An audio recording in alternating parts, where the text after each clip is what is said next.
What's going on, Onslaught Gaming 40K community? So today, Chaos. We're going to talk about all the chaos and how they're producing in the meta right now in the world of Warhammer 40K. And a little bit of Space Wolves as well. And all of the leaks that's been going on, mission decks. Stay tuned and locked in.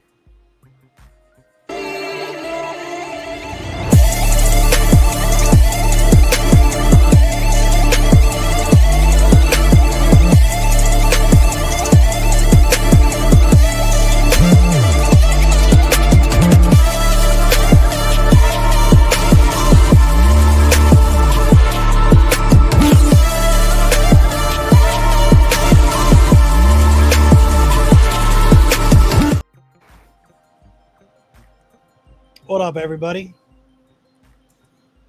What's going on, brother? It's good to be back. It's been a brutal 2 weeks. Hope everyone else had a good time. Good, things going on all around. Hopefully, I've been good, brother. Nothing bad to complain about, nothing good to cheer about, but mediocre. Life is what it is. So, good times, man. Good times. I'm excited though, and very, very happy that they put all these chaos books all out together, though. How you been, brother? How's life for you, man? How you been?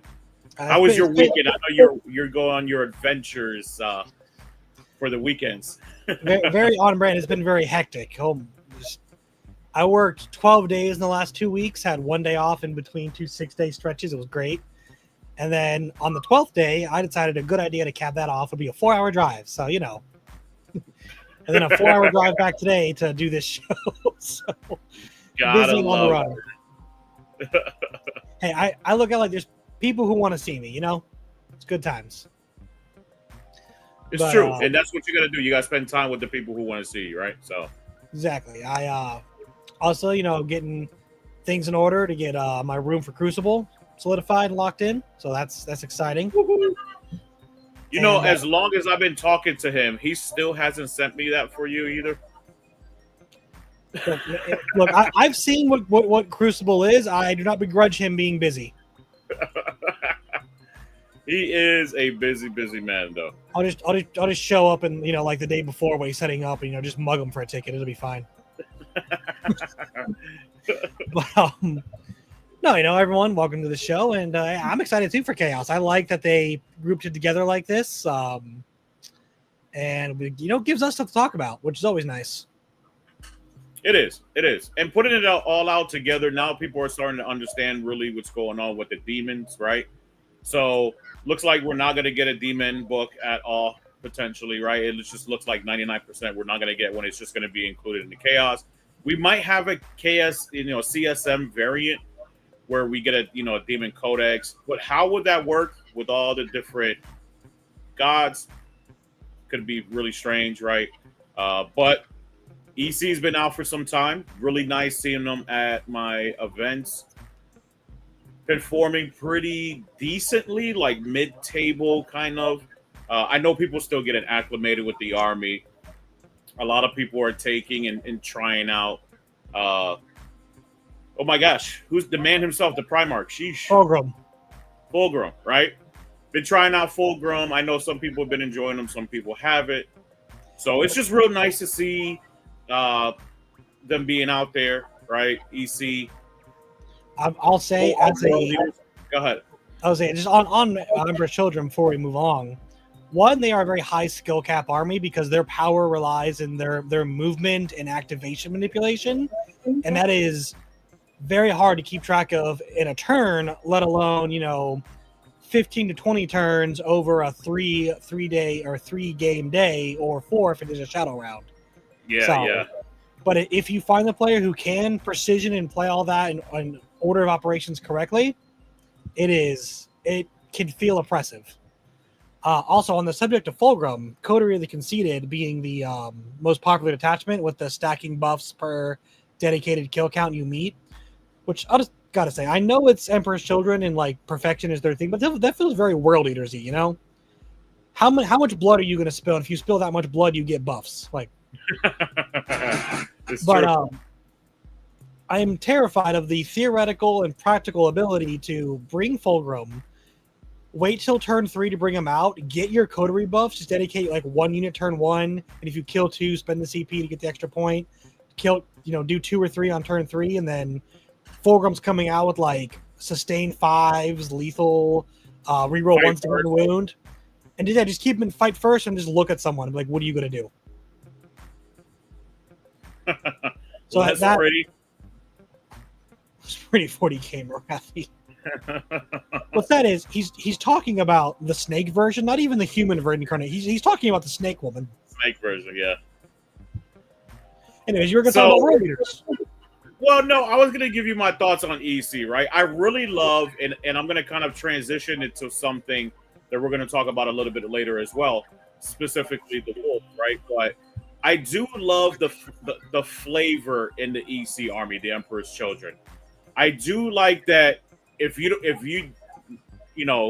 gamble with the God of Slaanesh and you don't do well, you get punished for it. I really like that's very thematic in how the army functions. I just think that for more competitive play, unless they really tighten up on the rules, it's not going to be super efficient, at least what it's looking like throughout a lot of the codexes. And you see that in Space Marines. We're Space Marines, and we were talking about this earlier. Space Marines will get a supplement, right? For example, Dark Angels or Salamanders or whatever it might be. And that supplement is just never as good as taking Gladius or Stormlands, right? And I think that really takes away from what that faction is supposed to be about. And you're going to see that in Space Wolves as well. Space Wolves, they have to go through a lot of hurdles to get their sagas, get their boasts, things like that. So is that going to be enjoyable competitively? Probably not. In a Garage Hammer game where you're playing with your buds and you're playing this narrative system, hell yeah, it's going to be amazing, right? So I don't know. We'll see within the coming months how this all plays out. Speaking of world eaters, right? Unless you want to touch on my subject real quick.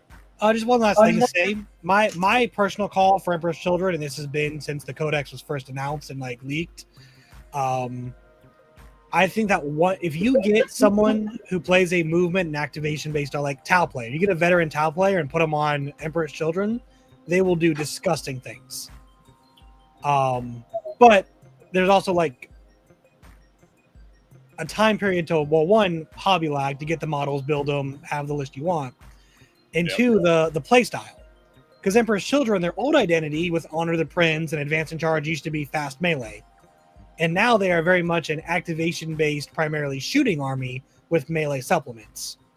And I think they also don't have a lot of data sheets either, right? So they're not a complete faction either. So yeah, it's really on the back of Noise Marines and your characters and the Demon Princes for the most part. But like I said, we'll see. Maybe they are perfectly balanced at 50% and just mid-table bully, except for the faction specialists, which is a perfectly good place to be. Trust me. It is. So, and that's how the factions are supposed to be, right?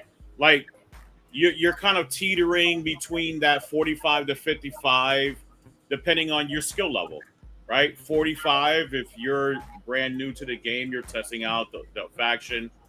55, if you're pretty efficient and an expert in that faction, right? That's where it should teeter around. Right. World Eaters so far have not won an event. So I've been looking. I look every single weekend for what's really winning. Slaanesh has actually had one or two GT wins, smaller GT wins. Also, Death Guard has had 2 already as well, and they just came out same day as the World Eaters, the day of and this past weekend. They've only in days they've only been out for 7 days, but Saturday that it dropped they won, and the following Saturday they won another GT. That is relatively small as well, but you can tell the power. It's definitely a pickup army, and it's easy to use, and you can perform very well. But I think, in my opinion, just like in most situations with different factions, a skilled individual is not going to fall for the traps of Nurgle, right? You're not going to fall for the traps of Death Guard. You're going to screen out that 6-inch deep strike. At least for the units that you don't want them to hit. I'm going to put Jackals, Goremongers, Spawn in front of that so you can hit something that really doesn't matter to me at the end of the day. A Forge Fiend, you put nothing there, and you're like, yep, here's my 8-bound behind a wall, and here's a Forge Fiend that can see your pocket you're going to come in at. Do exactly. it. And you just dare them. You just dare them to try it. Hey, you know what's cool? Khorne, World Eater's Defiler, has an ability that if you're set up or if you come in within 9, you can either shoot or fight it. It's pretty hilarious. That would be situational for that situation and amazing for that. I'm just imagining a Hellbrute like calling out a challenge 9 inches away and just like punching the air at him. Like, just Death Guard, Deep Strike 6 inches, Defiler is like, what's up? It's pretty hilarious. Just say it's not worth taking, but it's hilarious. On the subject of Death Guard, I like how they changed them to be have more optionality than oops all Plague Marines or oops all Terminators and then Morty and then some PBCs and drones or demon allies to get your primary and secondary. I do like that part of it. It is nice that they have, like, you can take a full vehicleist now and it's actually really good. Kind of terrifying in all honesty. Well, I think they did the same thing to World Eaters as well. And I think you're going to see that in Seasons as well, right? Is that all of the new books that they're developing now, it's like you're not going to take 21 8-bound and Angron anymore. You're going to use everything else. You're going to take 3 Forge Fiends and 9 8-bound and some Slaughterbound. That's what you're going to take. Or you're just going to say, you know what? I don't want to do the regular World Eater stuff and just do Demon Kid. Yeah, you're still taking Angron. He just got a legal name change to Scarbrand. Exactly. And lost his wings. That's what he gets for being so powerful last edition. You mean the index? Or last, correct. Yeah, just the index to it. Last edition of the books. I don't mind that World Eaters got shooting. Just why are they now like potentially one of the premier shooting armies in the game? Like, why is the World Eater gun line actually scary now? Is my question. Scary at close range, which seems very, very thematic for them, right? Like that's lore accurate for them because they're still Space Marines. They're just not best at shooting. They still shoot though. By close range, do you mean an 18-inch gun on a 10-inch moving platform? So 28 inches close range? Is that the close range you're talking about? Exactly. Okay, move cool. Very fast. That close range. Got it. Exactly. Joking aside, I am happy, for World Eaters players. I play a lot of them personally. You're one of them. Buddy Brian in the chat is another one, and some other mutual friends of ours I play quite regularly. So I'm glad they got good stuff, and I'm glad they got something different because for both Death Guard and World Eaters, oops, all 8-pounder Terminators in my Primarch. It was a boring list after like a month, let alone 23 months. Yeah. So and everybody had the same list. It was maybe 1 or 2 units tweaked, but that's it. It was like, ooh, I don't have Lord Invo. I have the generic version with an enhancement. Cool, guy. Your other 1,870 points are the same. Love it. Like, so it's going to be fun to see, to play against, to diversify the field, like the team event that you TO'd at and I went to with some of my friends.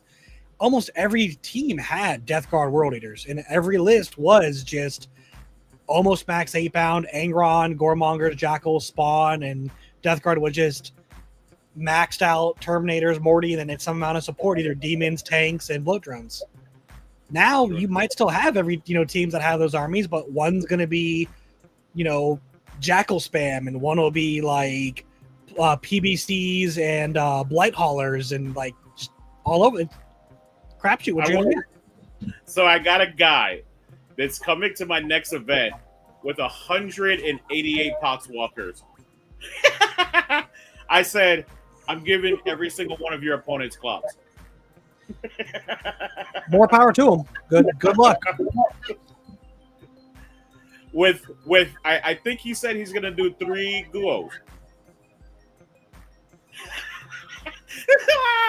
3 Guos with 188 poxwalkers. And 60 plague bearers, because just if you have the Guo, why not?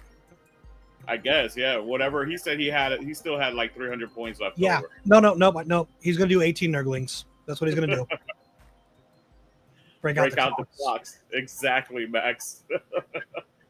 Exactly, dude. Speaking of horde armies, that idols army for world eaters, I want to see somebody do that 100 and whatever 68 jackal spam, because it's 148, and then you can bring 20 back for free throughout the game. And you just take like a Khorne Lord of Skull and call it a day. It's like +1 to hit, +1 to wounds, and 4+ invul twice per game. Or you take Angron and you tell everything within 6 inches of him that's touching all those 168 models, don't fall back. That too. And then, because you're still going to have points left over, because that's not even 2,000 points, you take Exalted A-Bound and go, okay, if you do fall back, though, Desperate Escape tests. I wish Death Guard's demon detachment was good. It's okay. Controversial take, I think it's fine. I think you can still take 3 of the Bloatroads. You can take Beast of Nurgle, which, oh my god, is that a data sheet? You can still take Death Guard Spawn, and, like, nothing is stopping you from slapping Lord of Contagion and 6 Death Shroud in there just to screw your opponent's backline. Lord of Virulence, everyone's taking him, yeah. Yeah, like you still could. Nothing's stopping you. It's just you also now have 160 bodies you got to get through of 2 OC. Good luck. Yeah, but I'd rather do like Scarbrand, 2 Bloodthirsters, Angron, and the Khorne Lord of Skulls.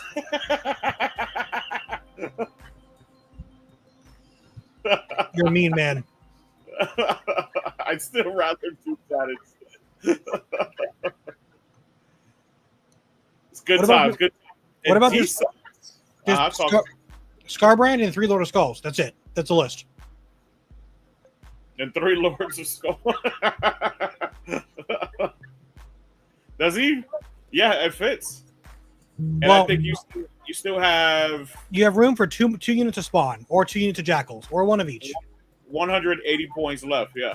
Yeah. And that there you go. It's just a better Knights army. He said you beat me to it. Brian said you beat me to it. He had a game against person online through Discord, through TTS, and someone he's never played before. And he sends me that list. He's like, hey, do you think I should run this? I'm like, into a complete stranger with no warning? That is rude as hell. that is so rude. And you say I'm a mean guy. It honestly, at this point, it's just World Eater players, honestly. But no, T-Suns looking spicy too, man. They got their magic phase back. Well, magic, I guess, abilities, but they don't, not a phase. It's reminiscent of 8th edition Psychic phase, where like some psychic abilities happened in the shooting phase for stuff. But I will say, or I will ask, why am I afraid of goat spam? Why is the goat? Yes. Why is that terrible? Like, legitimately, not even a meme. That is a horrifying concept, and that's not even the worst one. Who thought that Chaos Spawn in any detachment and Mutileth Beasts of all things needed on-demand +1/-1 to wound? Yes. With a 5-up, still no pain. Yes. They got better. They got a glow up. Oh, I like. Hold on. I like this idea.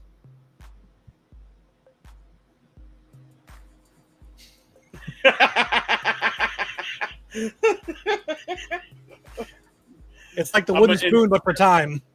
Yes, but for time. BFG is gonna have its first one.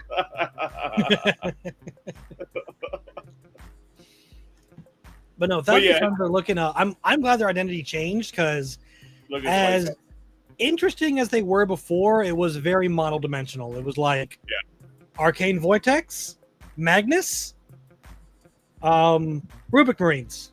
Oh, look, they're tabled or you lost. And that was kind of the game. Rubik Marines being able to jump out of vehicles full wound rerolls. I love the rhinos just full wound rerolls. Yeah, it's pretty gross. Pretty gross. No. It's not that. It's +1 to wound. Their data sheet rule is full wound rerolls. Their data sheet is even better. Is reroll 1 to wound, reroll all wounds if they're on an objective. That's your crazy. enemy. Yeah. Yeah, it's and I like this. I don't know what else to call it. Like 1-up contest of which Legion Codex can have the better demon prints. Yeah. Yeah. And in your opinion, who do you think the best demon prince is of the 4 that or of the 8 foot winged in all 4 books? Who do you think the best one is? I want to be biased, but it's Death Guard. It is not Death Guard. And the foot one, I think, it's not better than Slanesh or World Eaters. I mean, it's not worse. Okay, so you're saying that, I'm assuming, because it's mini Mortarion. You know, T11, 4-up, Bible Fennel Pain. That's fair, but you know what's a better defensive enhancement than like reducing damage you take? Being a lone operative and not being shot.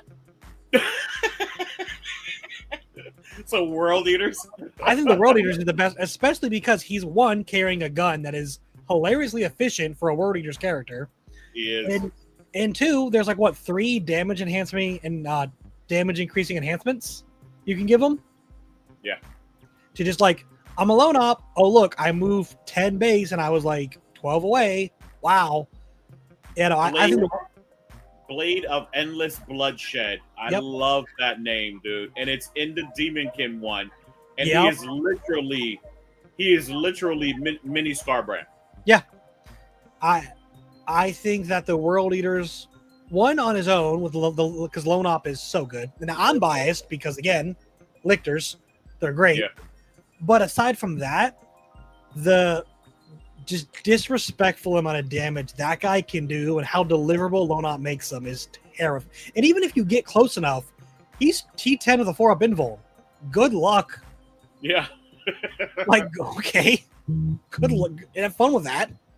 What's really cheeky about him, right, is that those games that World Eaters had problems with holding the center objective, you really don't anymore with the DP, with the Lone Op. Because you just plug them, you toe into the other side of it, right? And come out and get close to World Eaters to kill this DP if you'd like to. But you got to get within 12. That's not even the only way. The Slaughterbound, you know, he can do the trick that Tyranids and Necrons have been using, and Demons could, where you just hide behind a wall, put 1 or 2 guys out. Oops, you killed me off the objective. Command phase. I respawn back on now. I gain movement. Get Veep like, and then Khorne the Betrayer, same thing. Oops, you killed my squad down to a man. Well, 2 up, I'm back, and I get it anyway. Like, the tricks World Eaters have to just like that, and that's not even talking about their most egregious stratagem they have to just guarantee scoring. Like, I didn't know you were such a fan or hater of World Eaters. I'm both. I like that they got diversity. Yeah. I am also a problem solver using the tools I have to solve these problems. The problem is there's codex creep. That's the problem. And you're seeing the downside of all the old codexes and indexes, and all the new ones are just so much better. Looking at every character that gets like just 2 rules, and all the data sheets that just get 2 rules, I'm like doing my best to not be salty. But why? But you know, it's yeah. I mean, and not to like put, you know, last nail in the coffin, but Space Wolves coming out with some of the best sculpts, and Dark Angels and Blood Angels kind of getting as being the most popular faction too for Space Marines, probably. Ultramarines? Blood Angels, I would probably say. Hammer. I will say, I, ever the optimist, have hope for this balanced data slate that it might bring some of these older codexes up or rebalance some of the egregious stuff. I don't think any of these Chaos Codexes, because they're all so new, but some old armies like Tau, I think Tau are due for something. I think Sisters probably, don't need a bump, but the community thinks they do. So to bring players back are probably going to should get something. That crew Rampager list, like that's been killing it, dude. They've been winning GTs lately. Like I was talking on a Tyranid forum last week. I told people that like 2 months ago too when I played against somebody who played it. I was like, this shit is disgusting. Yeah, it's gross. But I was talking on a Tyranid forum and people were asking, once the data slate was confirmed to come out, asking like, what do Tyranids need, where they're at, and there's a lot of wish listing, but like I think Tyranids are fine. I think the only change we need at all is just give the Tyran effects the repulsor ability, or the where we get to decide after we make saves to blank the damage. Yes. Why there's a version where it's before saves makes no sense. Yeah. No, Tom, I just want to deviate real quick. I was helping a buddy, Trin, actually, make orc lists, and I am terrified of Warhorde. Specifically, the 20 to 30 Beast Naga boys with 3 Beast bosses, 2 to 3 kill rigs, Storm boys, and then the big Squig Hog Riders squad with the Cunning but Brutal enhancement so they can fall back and charge all the time. Yeah. I still don't know how to solve that problem. I've known about it for about a year and a half, and I have no good answer. That is disgusting. That is... You're an orc player. What is someone doing to that? Hope? Like... Hope and pray, man. Screen them out. Make them not allow them not to fall back, or make them do desperate escape. I don't know. Just be like, yeah, I'm T7 -1 to wound all the time with a feel no pain and 3 to 4 wounds across the squad. Good luck. I know. I'm not infantry and I'm not monster vehicle, so you hope you have anti-character, because that's all it's going to work for you. Anti-character units, because I'll have something plugged into that unit. Yeah, they're still amazing, and I know you're still hating them to this day. It's like you have PTSD. It's like my D-Stealer PTSD. I don't hate them. I just have a very healthy respect of problems I can't actively solve, which I think is fair. Stop bullying. Stat check. They're stat check. They're pretty good. They're great. That T7, right? That world gets weird, right? At T7. T7 with on-demand -1 to wound. Don't short sell it. Yeah. And a 5-up fiddle pain, because I don't know. They needed that. Yeah. It is so insane. 3 wounds and the knobs have 4. Yeah, no, it's orcs are very good. I still think I think they, once they had the tactical brigade, then they had the other one and a Mordaka, and once those got nerfed, people are like, oh, orcs are bad now. And I'm like, no, they're just back down to being where they were before, which was perfectly good. I guess it's just a world. I guess this is a World Eaters player thing, because I have PTSD too for Gene Stealer Gold. You know who else that does that plays Gene Stealers? Who? Our buddy Caesar. He also has Gene Stealer PTSD. Of course, it is the World Eaters. It's like a Khorne berserker stays awake at night, just like, I hope a Gene Stealer doesn't pop up. Look, all I'll say is I play lore accurate Gene Stealers. They go in, they steal some genes, and they die slower than you think they're going to. Listen, man, there's some scary shit. Once I realized because the game, the scale gets kind of messed up for the models. Like, once I realized how big a Gene Stealer is supposed to be, I was terrified. Huge. Like, aren't they like 8 feet tall if they're standing up or something like that, or 10 feet? Like 7, yeah. 7? But even hunched over, they're like 5'10", 5'11". Like, they're taller than me hunched over. Yeah, just hunched over, yeah. That's terrifying. Yeah, they are the boogeyman. G-Stealers, man, back in the days when you used to get, it was like you get your movement, which was around like 8 inches, 2d6 advance or 3d6. 3d6, take the highest advance, baby. Good old Kraken. Yep. So you moved an average of 13, and then Swarmlord had an ability in the shooting phase. You could give up your shooting, which you didn't need to have guns to do, to move again, and you moved because of how advance works. It modifies your characteristic, and then you could charge because you could advance. Jane chose you to be able to advance and charge. I used to wreck people. They'd be like, "Oh, I'm 38 inches away." I'm like, "That's like a 70% charge. Like, you don't want to do that." Yeah. They're like, "What?" I'm like, "I can move this fast, and then charge." And they're like, "Why?" I'm like, "I don't know, man. I can." I brought 80 of them. I used to run 80 Gene Stealers because they were. That's crazy. It was. I deploy 30 now, and I'm just like, how did I ever do 80? I hate doing 30. I don't know how I did it. So which one do you like out of all the Chaos Codices? The Codices. Emperor's Children. I think the Emperor's Children is the best balanced, both internally and for the meta. I think they are probably like the perfect strike of flavor, skill expression, power, and like you can take whatever. Like even Flawless Blades, if you take them and concede, Coterie they conceded with the Lord Exultant, they're gonna chop through everything in the game. Like sure, they're low volume of attacks. If you face something that can -1 attack you, you're not gonna have fun. But you know what? You also have 15 Noise Marines to solve that problem. So what are you worried about? Yeah. Definitely has some shooting. So I like where World Eaters are looking to be. I just changed their lethal intent problem they have going on, and I think they're going to be perfectly fine. Death Guard I'm a bit worried about. I have concerns that they may have tilted the scales too far in the useful direction with not enough drawbacks. And Thousand Suns remains to be seen. It depends, because there is a not insignificant amount of Feel Pain versus Mortals, 4-up Feel Pain, 5-up Feel Pain, that a lot of their big damage is coming from their characters with psychic weapons or their random dev wounds, and their index attached to the Cult of Magic, whatever it's called.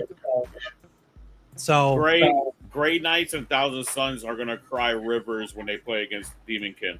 Yeah, oops, I got 2 bloodshed points. Anyways, don't stop doing damage to me, please. Yep. Just Khorne alone is like, take your magic and put it up your ass. I think Invasion Fleet's going to come back big for Tyranids. Like I'm debating on going back to Invasion Fleet just from these 3 codexes. I'm like, I think I need the sustain, the lethal, the Feel Pain. Like going into Death Guard, I need the lethal. Emperor's Children and Thousand Suns, I need the sustained. Against all of them, I need the Feel Pain because their damage cap is higher than mine.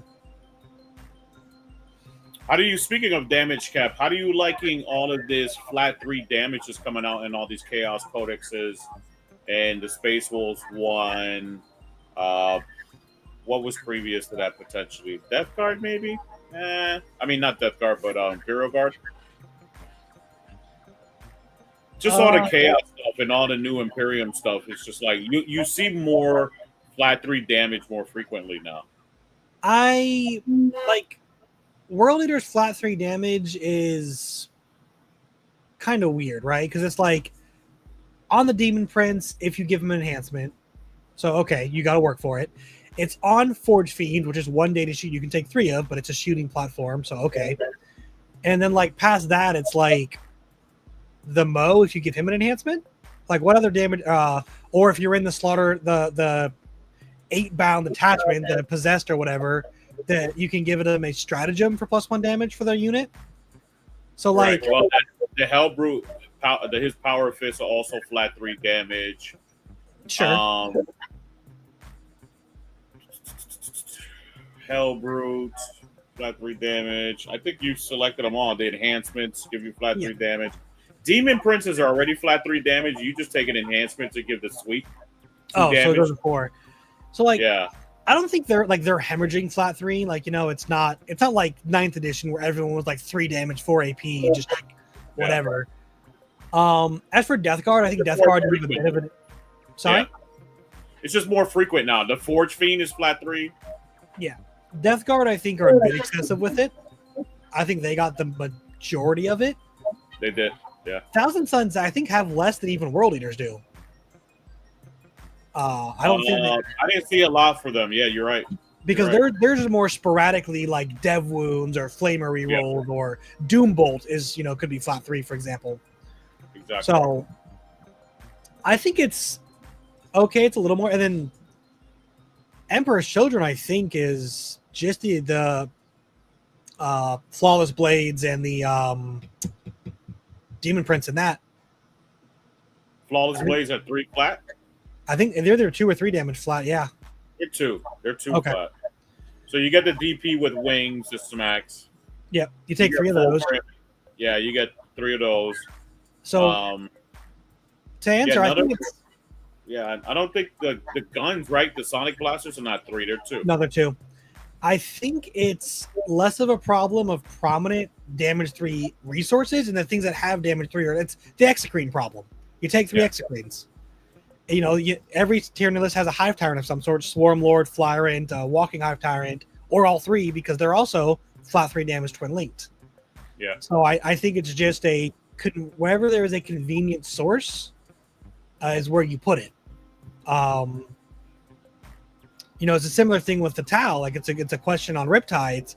Which gun do you give them? Because one's damage 4 and one's damage 2, or 1 with a bunch of shots. Big so difference. it's just that question of, I for one like that there's more damage 3 because there's going to be a whole lot more multi-wound models on the table at the end of the summer. Space Wolves, Thunderwolf Cavalry are flat 3 damage on the charge. R-Jack is flat 3 damage. Logan Grimnar is 3 damage. There's a bunch of 3 damage in Space Wolves as well. Thunderwolf Cavalry, dude, on the charge going to flat 3 damage is pretty gross. And they went up to 12-inch movement. So you heard it here But first. I'm not buying them. Play your Thunderwolf Cav and Stormlance. You'll be very happy. Exactly. Very, very happy. I think we are at that point where it's, you know, a bit of power creep. They've gone as far as they can with the rules they've given themselves, and now they're going outside the box, which is good from a creative standpoint, keeping the game alive, fresh. Their willingness to experiment, I think, is good for the whole game. Those of us who got the 1st or 5th codexes are going to be a little sad for a bit, but hopefully in the balance data slate, maybe they do come back and, you know, like they did with Admech, they did with Votan, they did with Death Guard to a certain extent in the index, you know. All right, here's another half rule.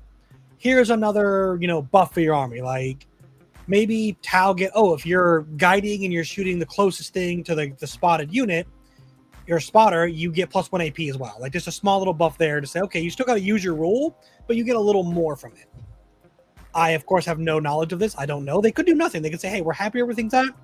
We're just going to keep making these codexes better, and in a year it'll be 11th edition and everyone will be happy. Who knows? But from what GW has shown the community so far over 10th and their responsiveness and willing to retrofit armies and data sheets for relevance, I think it's okay. Like I said, maybe Death Guard are a bit over the line, but like Slanesh was over the line for 3 weeks, more DACA 2, and those got slammed into the ground, so we'll see. I don't want Death Guard to get slammed. I don't want any army to, mine or not, because, you know, I emphasize with buying an army you love, painting it, being excited to play it, and then, like, I have 3,000 points Slanesh I can put on the table because I've made 4 or 5 lists, and I'm just like, what am I doing, though? Like, what is happening? As long as they're pointed properly, right? Like, I think that's the consensus in the community with Death Guard. I personally, I haven't played into them, so I have no opinion, right? Even though people have all the opinions in the world and they're telling me what it is already. That feels very targeted. I trust, but I need to verify. What'd you say? That feels very targeted. Yes. So I want them to do well, but what up, Dustin? let them shine for a while. Of course you do. Let them shine for a while. I mean, yeah, they get 2 weeks like more DACA. There you go. Exactly. More DACA got 2 weeks in the sun to shine. And look, they're 1 week down. They won 2 GTs already. That's 1 week. It counts. Dude, that's incredible. And I mean, more DACA did over the weekend. I mean, you know, when they came out, they were top 3. There is an interesting counterplay here to Death Guard, for example. like Dark Angels with Inner Circle Companions and Judiciars, or Blood Angels with Sanguinary Guard, or Blade Guard vets and Judiciars, or and what's his name, Dante. Any fight first melee unit can make Death Guard very sad. Like, sure, your Terminators can deep strike and charge 6 inches away, and you have your Plague Flamers. Cool, I'm like T6 Terminator, 2 up, 4 up, do something, and then you charge me and whack, now you're dead. Because like you were saying, they're not a D1 army anymore, right? So they're not as defensive. They're still more defensive than your average, power armor faction, but they're not what they.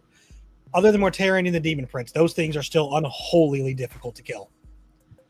But besides those two, and I will tell you from playing Knights, MSU, or Super Elite World Eaters, 2 models does not an army make to play the game of 40K.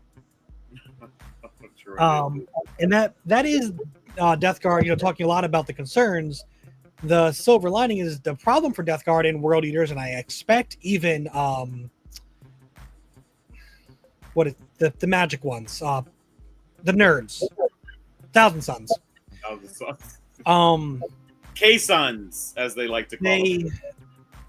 Their problem is it's going to be real hard to get their full activation. Like, you can math hammer and theory out the damage they could do, the movement threat, all this stuff.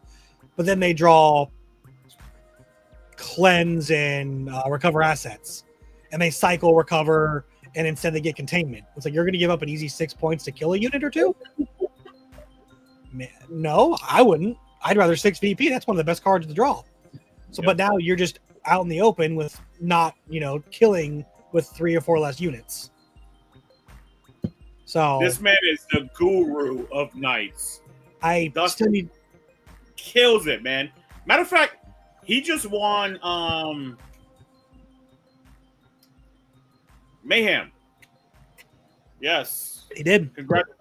Congratulations, Dustin. Dude has been going on a rampage, man. He's killing it with Knights too, man. Like on a rampage. Tell me if you've heard this before, but I need to get a game in with him. There's so many people I need to play, and I wish I had more time. Stupid job and being well employed and overtime. Work is overrated. Being able to pay my bills and afford this hobby, how dumb is that? Tell me about it, man. I'll hit you up, Dustin, when I'm a bit more free. Things have been hectic pretty much since Easter now, but I haven't forgot, and I am curious to get my team. I've played quite a few Knight players as well, and it's a very bad matchup for me. So I'm always excited to play a specialist to really see. But yeah, speaking of, Knights and Chaos Knights are what, after Space Wolves, maybe Grey Knights, but it's the Night Brick, the Grey Knights and Imperial Knights, Chaos Knights. Yeah, usually when they start dropping like miniature box sets as previews, that means they're potentially coming out very soon. Yeah. So usually that's how it goes. But Chaos, from what I've heard, Chaos Knights should be really, really good. Sorry.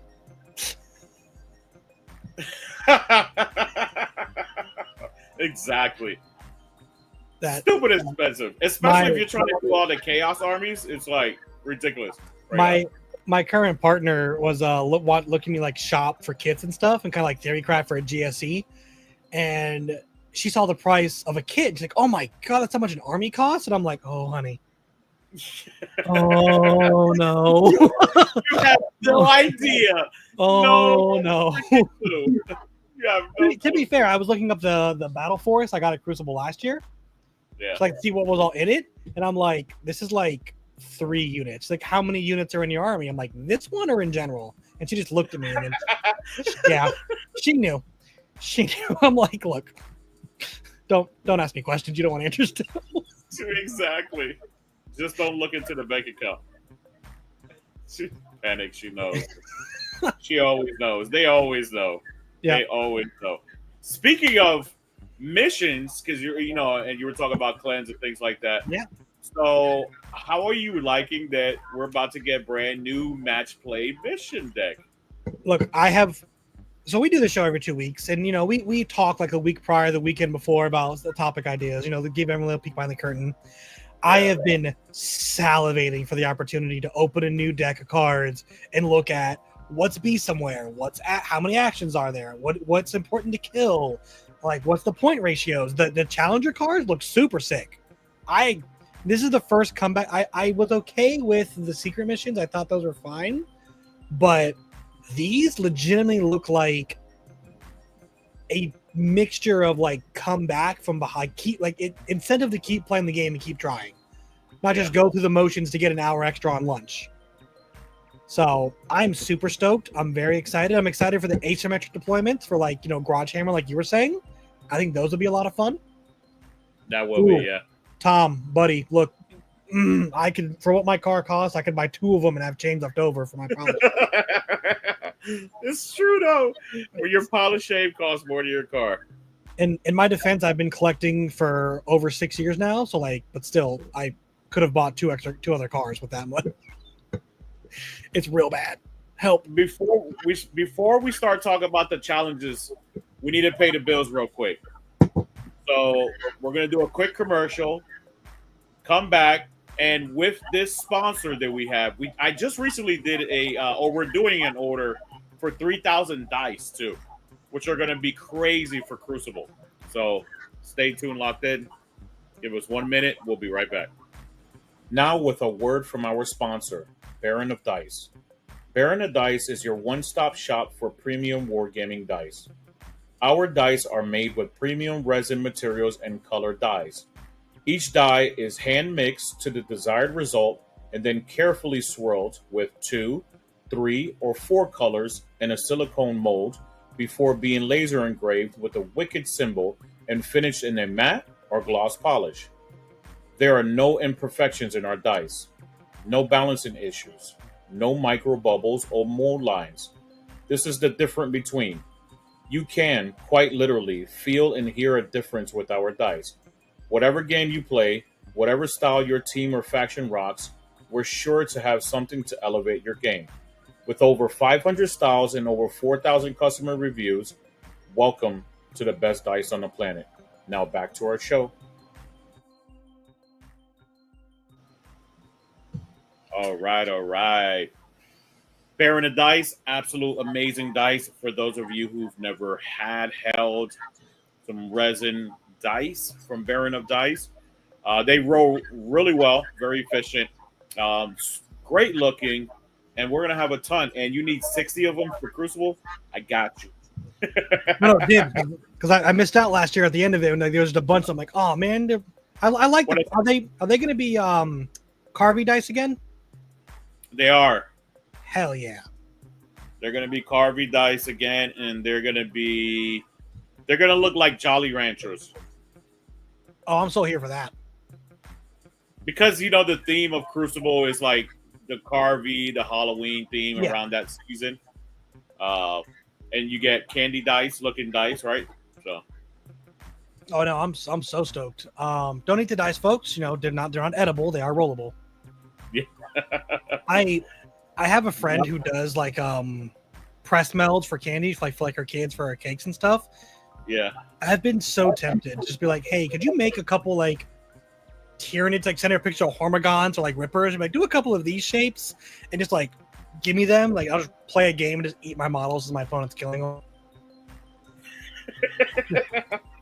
Just start eating dice. It looks like you're eating dice. No, not dice, the models.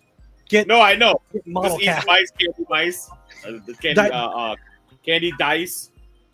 I roll for Swarm Lord. I roll for Swarm Lord saves and get 4 ones out of 5 dice. Just eat a miniature. Done. But yeah, no, I haven't seen too much of the mission play stuff because they've announced a lot of what I assume is the Crusade portion of the book, or expansion pack, I should say. Yes. Context. You got to give us context. He's talking about that one event that happened. What it was in Germany, right? Where Germany, the guy UK, cheated somewhere over the pond. The guy cheated, got caught cheating, and to try to protect himself, had to flush his dice. But it ended up being an impromptu water test he just did for free because they floated back up.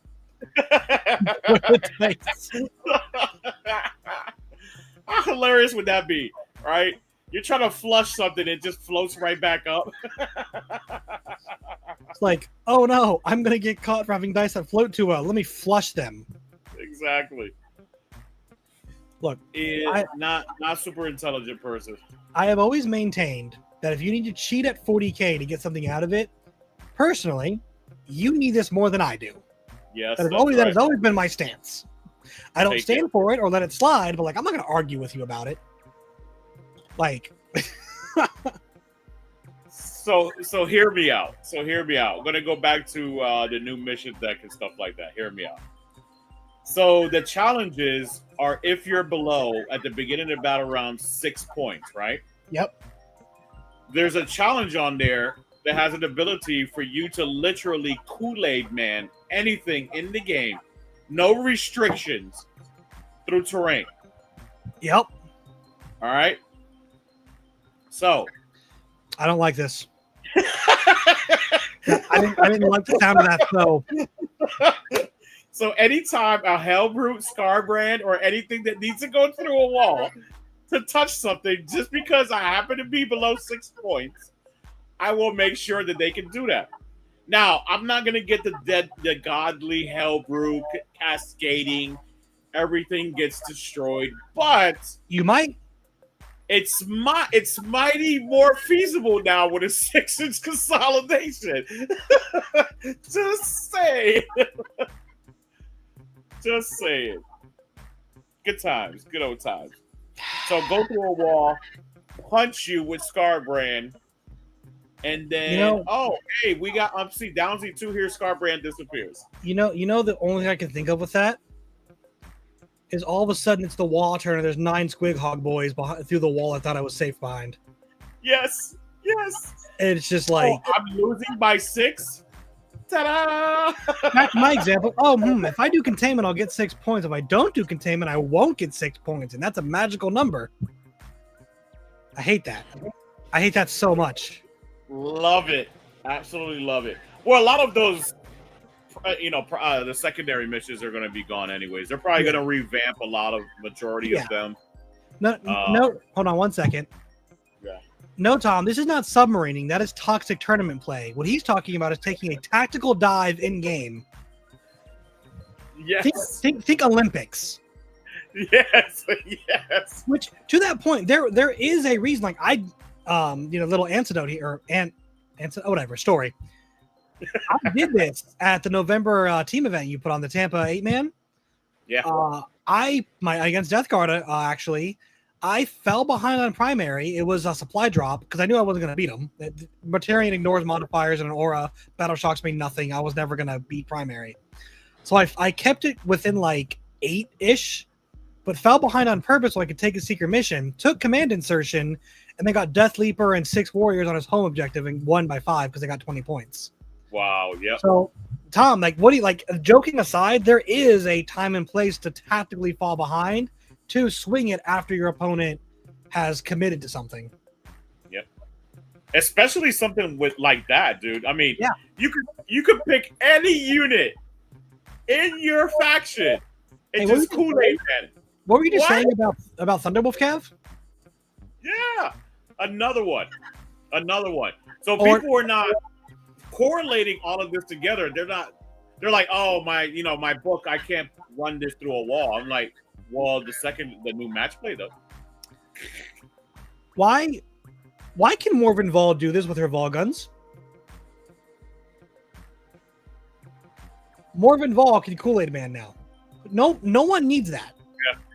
Yep. She's terrifying. Her only saving grace is an opponent when she has to walk around the walls. Now, if the Citrus plays like, oh no, you've kept killing me off stuff, and I have 12 miracle dice, and half of them are 6s, and Morven Vol can go through a wall now. That sounds awful. That's a catch-up mechanic. Yeah, I bet you're gonna catch up with that unit deleting another unit. watch me never, or not even Vol's a castigator. A castigator could just be like, surprise, motherfucker. Yep. Yeah. So what I'm hearing is, folks, don't beat your opponents by more than 6, or if you do, have such a commanding lead, even going through a wall is not going to save them. Exactly. But yeah, that is very terrifying. Although putting an X screen through a wall is hilarious. That just adds more rules bloat, by the way. Oh yeah. I don't know if that necessarily helps the game, but I do like how they changed it to victory points and not primary points like secret missions were. Yeah. Because there were plenty like against that Death Guard player, our score was tied because I was ahead on secondaries, but he was ahead on primary, but it was like a 1 or 2 point difference on the VP. But because I was trailing primary, I was able to take it. So now this is nice that it's just so there is none of that. You can't like be GSC and sell out early and whatever, but and be screwed out of taking a card. So, and I like it's every turn or once a game. I think it's every round after round 1, right? Every time you're below down 6 points, so you get the opportunity to do it like 4 times.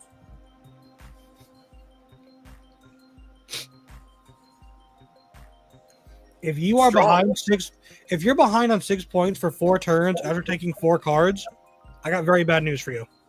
You're losing. Those cards aren't saving you at that point. Yeah. Yeah, I really like these, man. Hold on, let's why don't we go ahead and take a look?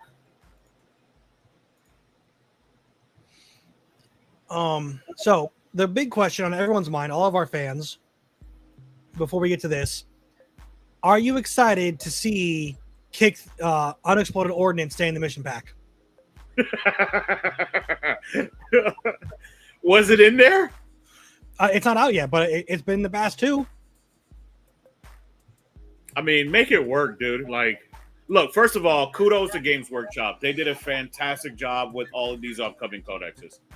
Hopefully the mission deck is awesome too.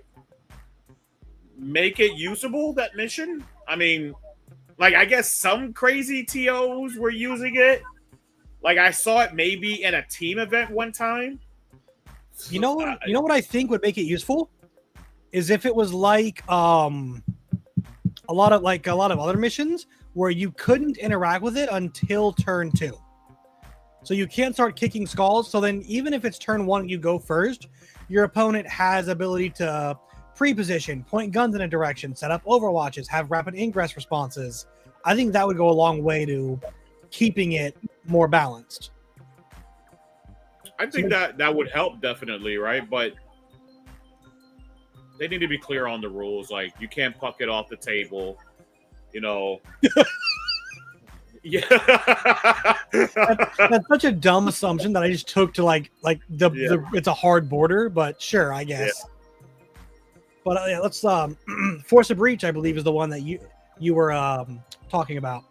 Yeah, so when your movement phase, one unit from your army that has not been selected to move this phase until the end of the phase, each time your unit makes a normal or advanced move, it can move horizontally through models and terrain features. Oh, and models. So you can so you go through screens as well.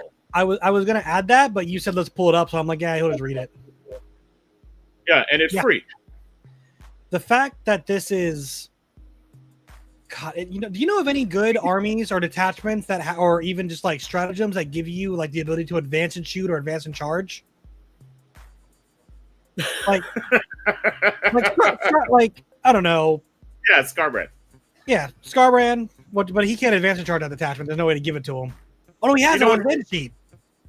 Yes, you know what's hilarious about this too, specifically with Scarbrand, right? Most of the time, especially if you're a shooting army, you might start off turn 1 up 6-0 and use 0 points. So going into turn 2, right? Because you're only going to get secondaries. You're not going to get any primaries. Yeah. So you might start off turn 2 already aggressively with Scarbrand advancing and charging and going through screen and ruin. No, this. You know what else is really funny on? Riptides. Hell yeah. Oh, shit, yeah. Because they move like 12. Yeah, just busting windows shooting you. Yeah, or walls. Yep. Yeah, and with this, they basically have old flyback, where they can just, instead of measuring vertical, they just whoop straight ahead. Yep.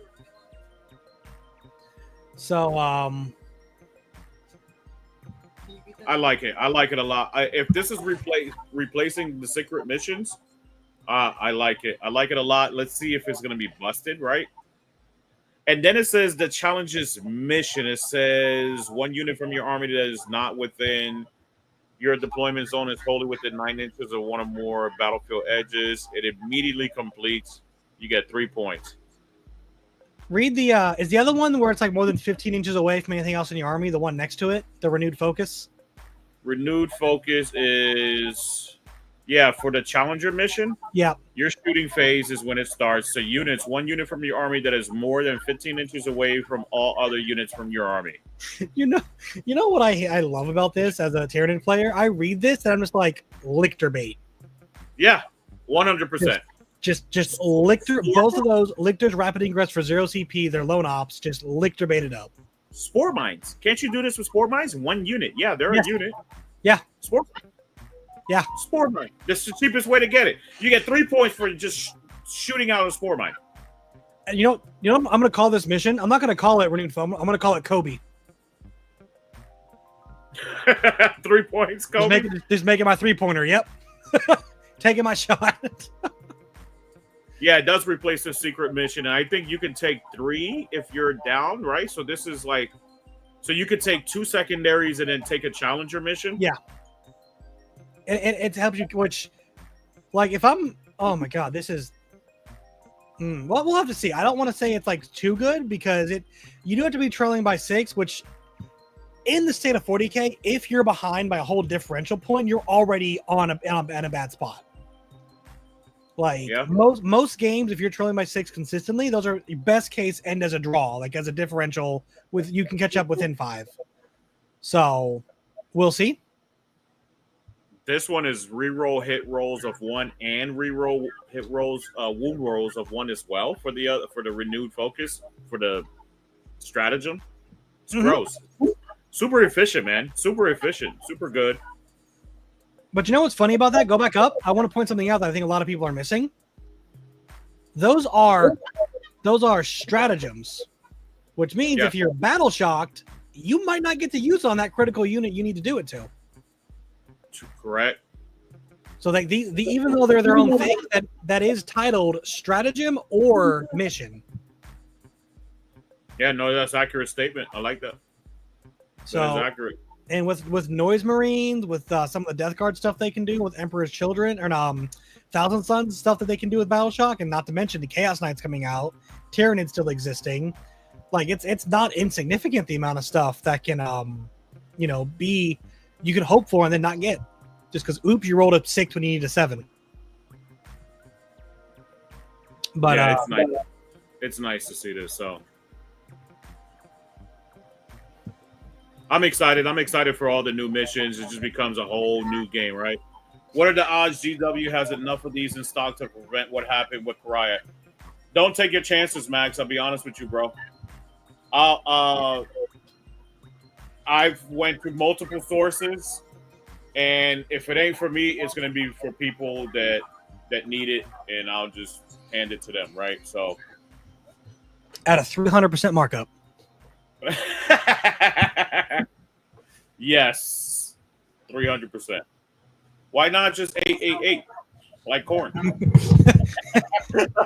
From GW, $70. From Lewis, $888. Exactly. Each card comes with a fun little blood, thumbprint on it. It has to prick you and take blood from you every card. Here's the stock question I want to know: how many people are going to go out and buy the collector's edition coin pieces to get the four chaos coin put together? People have been doing it, but who in here has been doing it? Yeah, absolutely. People have been doing it though. I wanted to do that, but I'm like, I'm not even for me. I'm like, I'm not going to collect all that stuff. You know what I wanted that I didn't buy that I really wanted to, and I still kind of do. The Joy Toy Gene Stealer. Oh, nice. The like 1 foot tall one. I'm like, yeah. And it wasn't because of money. It's because I know my limitations as an artist, and I'm like, nope. Nope. The value will actively go down if I touch that thing. So But Yeah, so I'm excited for these chaos books. I'm holding out, and I am heavily coping here. I can admit that. I'm cognizant enough to know that about myself. But I'm hoping 11th edition is kind of like the demonic resurgence. They get, they're the big bads. They get the range refresh because a lot of their models are super old, like super old sculpts and not even all in plastic. So that's my hope. Like, I still think there's always going to be a demon faction, if for no other reason than Bellicor exists. yeah. They could have legend soul grinders, and they seem like they don't want to legend them for which I love soul grinders, so I'm okay with that. But like, there are still some unaligned demons you can take. Well, those two specifically. So, as well as I think they learned their lesson with Deathwatch. And demons is a bit more pervasive in the community than Deathwatch even is now, let alone was. Yeah. So, and they still are diversifying between, like, for example, Bloodletters and Demons are 2 OC and like 30 points more, 20 points more. Bloodletters in Khorne or World Eaters is cheaper, but 1 OC instead. So, yeah. And there's things like the Changeling who aren't in World Eaters, the Blue Scribes aren't there, the Flux Masters I think aren't. So we're supposed to get a Karanak as well. From what the preview said months ago, World Eater's supposed to get Karanak, but I don't know if World Eaters are. I know that he's coming back because he wasn't ever supposed to be removed. That was an accident. Well, yeah, well, if he comes back for demons, then Khorne gets him. Maybe Khorne doesn't have the like the Blood Masters for the guys. Like, Khorne has very few characters. There's a bunch of characters. The Skull Throne isn't in the World Eaters. Yeah. So I just I don't know. It's weird, but I kind of hoping they're just like in the most messy way possible, trying to set up a narrative and like real world like range refresh. But we'll see. Maybe not. Maybe they are just tired of not power armored factions taking top tables, and they just want power armor to win. So I think they strategically do it so they can balance that internal like addition, and then next editions they try to internally balance newer things, right? Yeah. Like I'll be honest with you. I know this is a sore concept for most people, right? Specifically nerds. But sports is closely related to what we do, okay? With that being said, right? Like, as an athlete, you train on a particular skill or a particular just like gameplay, and then you work from those to build on those skills, and you just keep on stacking on that, right? It's the same way for 40K, man. It's the same way for 40K. And people are, because this game is not serious, it's not a sport, it's not physically taxing, right? That people would think that physically taxing would be, even though you have to stand up, even though you have to do it for potentially 11 to 14 hours, potentially dehydrate yourself because you're playing constantly, holding bags, boxes with your miniatures, blah blah blah, right? It's still you doing physical activities, so you still got to get better. You still got to build up on your skills. Yep, and actually on that topic, like I said, I'm looking into GSC right now because I have no tournaments until Crucible that I can even attend. There's new balance data set coming, new mission pack, new codexes. The meta is changing, how the game's played, the threats that you're going to expect to see at the mid and top tables. So like, yeah, I'm using this time, kind of as you said, to flex those skills elsewhere, learn more, diversify. And I was actually gonna, ask you until I thought about mentioning it for myself. Like, all right, what armies are you looking at? Like, or are you just sticking to what you know because World Eaters is new and refreshed? What do you mean? What armies like to play out throughout the year, or which ones do I like in the chaos? Or like that you're looking at playing. Like if if you had like 3 events lined up to go to, like would you just take World Eaters, or you're like messing around, or even on your free time? Like if World Eaters are competitive, are you just on World Eaters, or are you looking at another army? I'm on Demonkin World Eater specifically, and I'll probably play that and Berserker Warband for probably the next 4 to 5 months. And then I'll probably jump on Space Wolves at the end of the year. But the reason I'm waiting for Space Wolves is that I have to collect a whole army again because I sold it. So I had to collect the whole army, paint it. And I wanted it that way anyways. Dude, I had so much stuff for Space Wolves. It was too much clutter. And I'm a big hater of Baby Marines. Oh, yeah. That's why I refuse to buy Thunderwolf Cavalry because they're Baby Marines. So even in the new army, like I will not be running Thunderwolf Cavalry. I don't care. I'm not gonna buy into them because then when you do buy into them, you need at least 6 to 12, probably 12. So I'm not gonna bother. It's gonna be foot slugging if anything, but I'm definitely gonna collect the army and I'll be playing later on throughout the year. But it's gonna be Demonkin World Eaters. I'm definitely rocking with those for the time being. I know I'm going to ATC team event in July, so I'll be rocking one of those. It would be nice to do like a gore track or something like that. Probably not going to happen. Something crazy or something like that would be cool. You're not going to run the like 160 Jackal spam? I don't even have that many Jackals. That's the issue. If somebody has it, I might do it. I mean, I'm going to catch somebody off guard with that.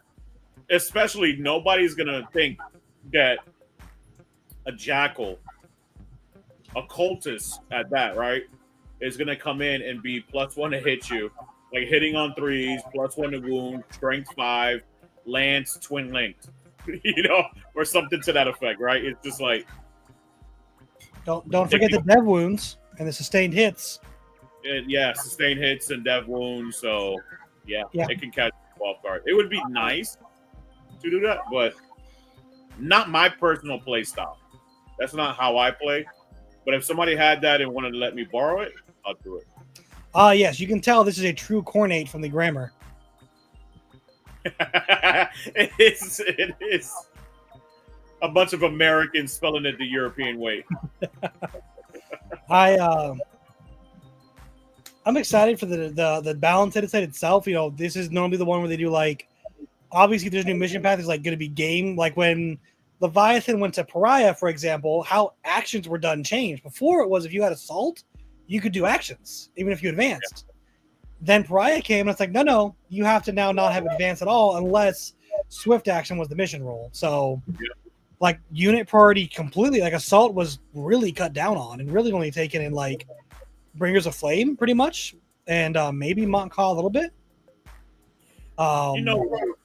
Mission rules should be selectable instead of them being just stagnant and connected to the missions themselves. Mission rules should be selectable. Like you should be able to take and select 2 of them from a deck as a player and say throughout the game, these are interchangeable. Like my battle line unit can do an action after it's shot. As a player and from a balance perspective, I think you are correct. As a tiered player and with inspiring leadership existing, I vehemently disagree. Because right. Every opponent would be like, are you going to call shadows? I'm going to pick inspiring leadership. Yep. That's exactly how that would go. Yeah, but that's only 1 unit, right? No, I have 7 more other units with battle shock. I do like your idea where they leave that column blank and give the TO like 6 or 7 options. It's okay. Slot these in now. Yeah. So then the TO can be like, we hate you in particular, inspiring leadership every round. We're going to skew some data over here. But no, like, you are right. Being able to put in, instead of swift action for terraform, what if it's stalwart? So now those armies that can sit and defend it like Custodes don't have to worry about being fast. They can get there, stay there, and do it. And it kind of shifts the dynamic slightly, but noticeably. Yeah, no, true indeed. And it doesn't break it that much, right? It just changed the dynamics and potentially allows you to play the game a little bit better, right? Or score a little bit better. So someone's stealing your little tagline there, just so you know. Blood for the blood god. Blood for the blood god. One of my another random tangent. One of my favorite Tumblr posts I ever saw was about a World Eaters player who just like shadow boxed their entire opponent's turn and made saves. I heard about that one. He's just like, I don't got anything, man. Move and shoot me all you want to, and just like shadow box. Bro, he beat him like 96 points. Just playing Rocky. I'm just like, was that Lewis? Probably. I had a boombox playing Rocky. Boombox playing Rocky the whole time. The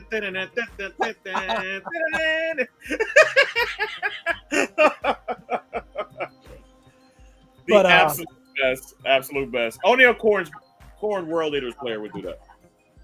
I think there is a lot to be excited for in the hobby right now. This is one of the most exciting times for me because when that update drops, boy, are we gonna have our work cut out for us. And it's nice. We're gonna do a lot of videos. Some information is coming out this Friday on it as well. So hopefully Reigel is able to join with me. If not, you'll see me Friday. Oh, Friday I will be. Oh, wait, hold on. Yes, I will be. Available? Yes, it's Saturday. I won't be available. Saturday I'm going to a family dinner. So. Okay. But Friday we good. Actually, Brian and Anime are coming with me to that family dinner because they're apparently family. We adopted them. Nice. They are good peeps. Much love to them, man, and their support as always. I know I don't never say it enough, and I know you drill it into them and punch them all the time for it. You're that big bro, and you just bully them, but I appreciate the support as always. I bully them into supporting. I'm like, look, this man works hard. Go say thank you. Absolutely. Make sure to like, share, subscribe as always, my people. So, do you have anything else to say? Or I think we're gonna cut it loose a little bit early today, baby. The only thing I would say, and I would, especially with the Thousand Suns, being released for review officially, not just leaked. Brian, be quiet up. I'll ground you. And Death Guard and World Eaters being out, I would caution against knee-jerk reactions. I would wait and see where they land. Because Emperor's Children were both somehow worse than half the community thought and better than the other half thought they would be. So some things are very clearly broken, like Lethal Intent Yunari, but even they're still like 56%, only a little above. So yeah, just wait, see where they land, and if things are broken, they've been put in line. Go look where Mordaka or Legion of Excess is at. I promise you, it'll be fixed.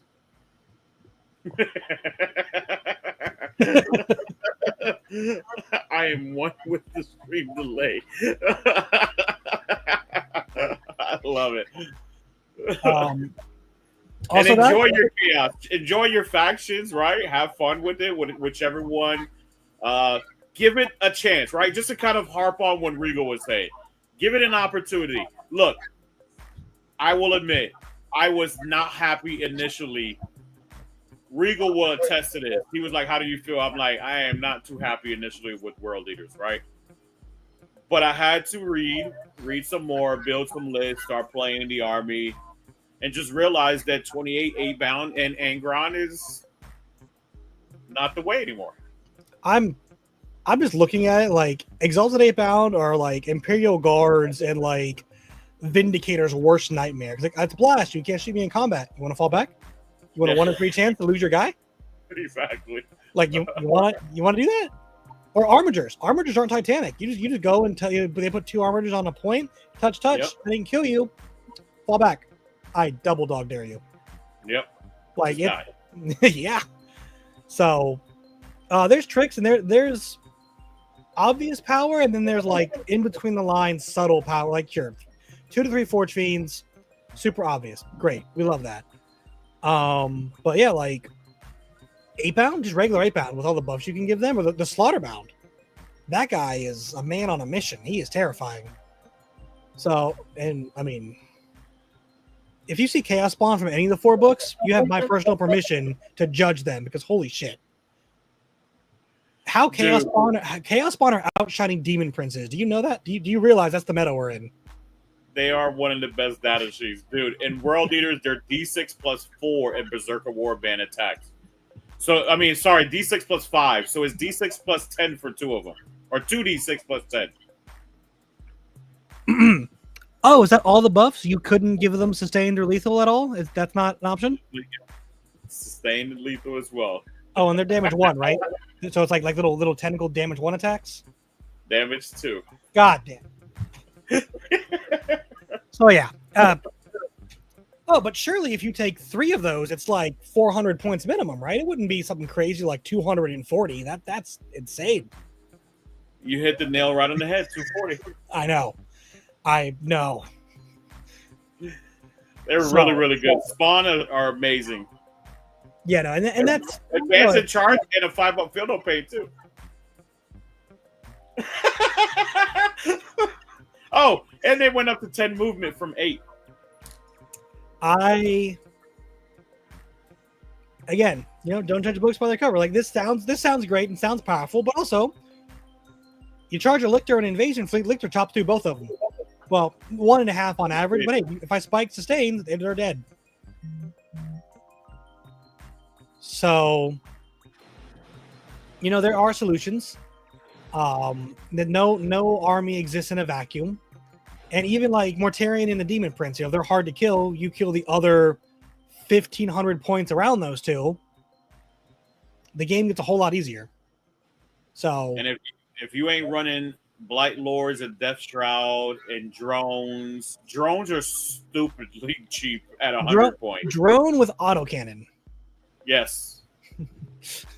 Stupidly cheap. And Blight Haulers are really good too.